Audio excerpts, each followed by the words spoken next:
88 kgs. Okay. And now with my bag. Not bad. And with the bag. And with the bag we are 101. 101. Okay. So 13 kgs. 13 kgs. Okay. 10 days, 13 kgs. Can she do it? This is the test. Da da da! Oh my goodness. Alors comment j'ai fait pour avoir un sac pas si lourd que ça pour 10 jours de trip sur une île où il n'y a rien du tout, où il pleut tout le temps, donc déjà un sac pour garder les affaires au sec, donc ça c'est important. Donc j'ai 12 repas en nourriture déshydratée, donc ça pèse rien du tout, par contre il faut de l'eau chaude après pour les faire cuire. Des barres de fruits pour le matin, sachant que je vais ajouter au poids deux vrais pains pour avoir de la vraie nourriture si jamais je peux pas avoir d'eau et pas faire chauffer d'eau. Après un kawaii, parce qu'à Stuart Island il pleut tout le temps.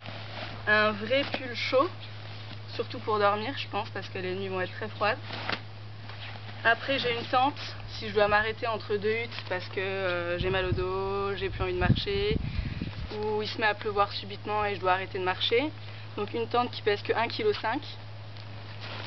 Et par contre mon gros problème, mon sac de couchage qui est énorme et qui pèse beaucoup, protégé dans un sac. J'ai des vêtements secs pour dormir et pour switcher avec les vêtements que j'aurai sur moi si je suis mouillée. La caméra qui est utilisée pour filmer maintenant. Un legging parce que ça pèse rien. Donc pour dormir ça tient chaud et ça pèse pas grand chose. Seulement 2 paires de chaussettes, donc je vais pas sentir la rose. Pour faire cuire ma nourriture, j'ai une petite casserole qui pèse rien du tout. Et du feu. Et sûrement 1 ou 2 journaux pour allumer mon feu sur une île où il pleut tout le temps. Donc ça va pas être très pratique. Donc voilà, c'était mon sac de 13 kg, sachant qu'il faut que j'ajoute du pain. Ah, et que j'ai de l'eau aussi. Donc une bouteille de 1,5 litre, de la crème solaire évidemment, des lunettes de soleil et une casquette. Aussi des chaussures qu'on utilise normalement pour les sports nautiques. Donc je sais pas si j'en aurai besoin, c'est juste au cas où, parce qu'à Stuart Island il pleut tout le temps, donc il y a tout le temps de la boue. Donc je risque de me retrouver avec des chaussures mouillées et donc mouillées.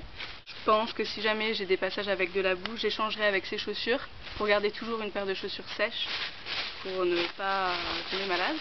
Parce que les risques d'hypothermie sur Stuart Island sont très élevés. Donc alors voilà ce que j'ajoute finalement à mon sac, qui doit faire plus 14-15 kg maintenant. Donc de la nourriture qui ne nécessite pas que j'utilise de l'eau chaude, du pain, il y en a 1 kg, des fruits secs, de l'oat, de l'avoine, parce que j'ai juste besoin d'eau froide pour le manger, donc c'est parfait. Une lampe torche, un petit couteau, il ne veut pas que je me fasse agresser parce qu'avec ça, ce sera juste pour couper mon pain. De la crème anti-moustique pour repousser les sandflies, les moustiques qui se trouvent sur Stuart Island et qui sont assez particuliers. Et une couverture de survie, on ne sait jamais.